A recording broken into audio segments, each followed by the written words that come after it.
First decision, be yourself. Second decision, what do I want? Third decision, am I willing to take 100% responsibility for my life?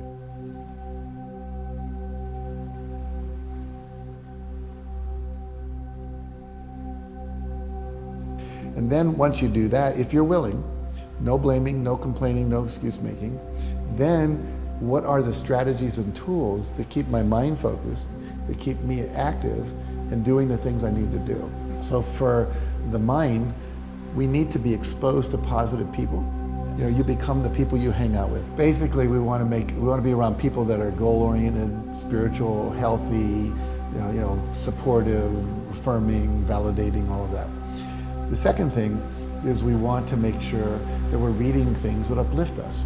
We're watching television that uplifts us, like things like this, as opposed to, Freddy Krueger for the third time on Elm Street, whatever it is.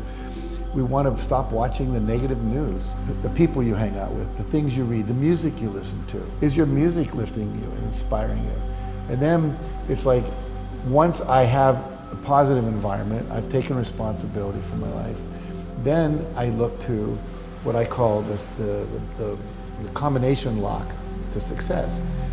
If I give you a combination lock and I give you the combination and you do it correctly, the lock will open. I don't care if you're 8th grade, 25 years old, 100 years old, white, black, young, old, male, female, graduated, didn't graduate, you can unlock the lock.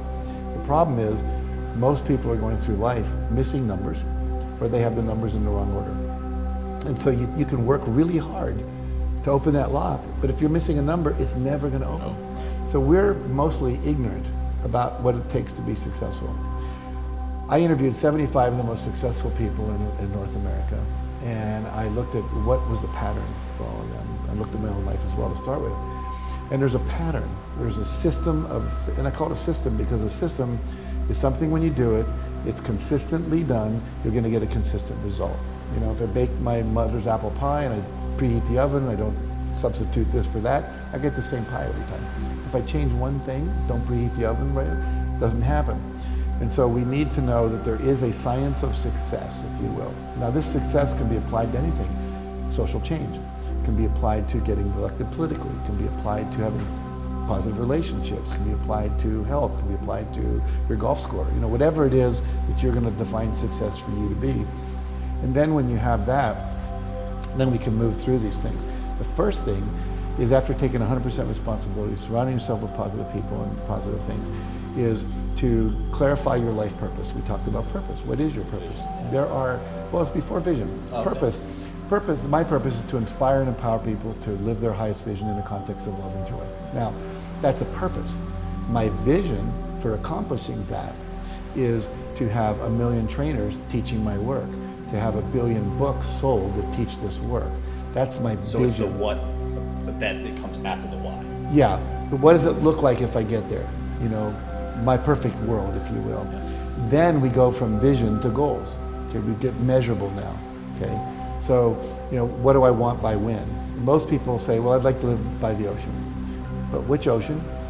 By when? Pacific. Yeah. What kind of house? 5,000 square feet, 2,000 square feet, whatever it is.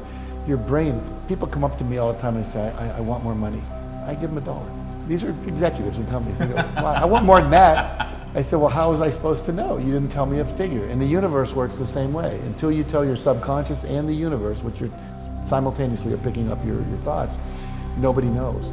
And so you've got to be specific. If I'm living in Kansas and say I want to live on the ocean, I don't know where to go, east of the Atlantic or west of the Pacific.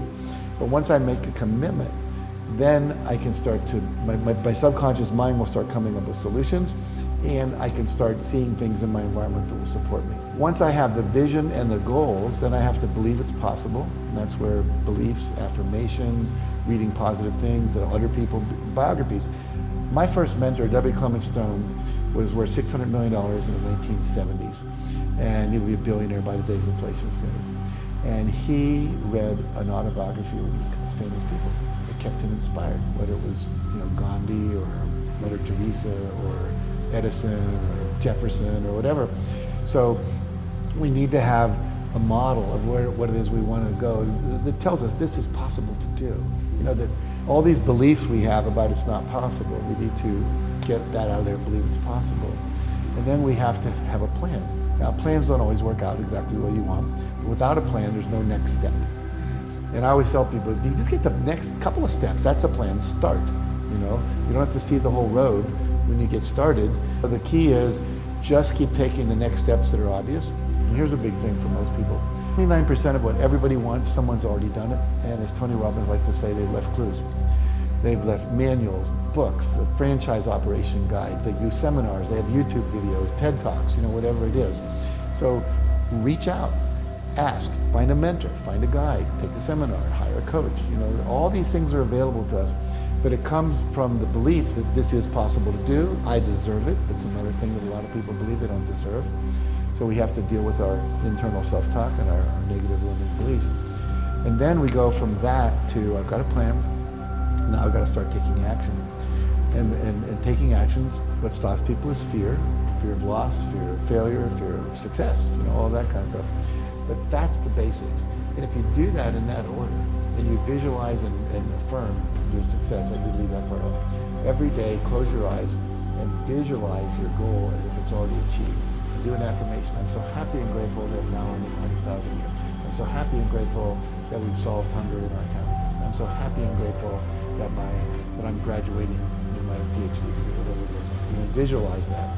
Do that for 30 days. It puts a blueprint in the mind that allows creativity to come up. It allows perception to widen, so I start seeing resources I never saw before, and it's sending a message to the universe.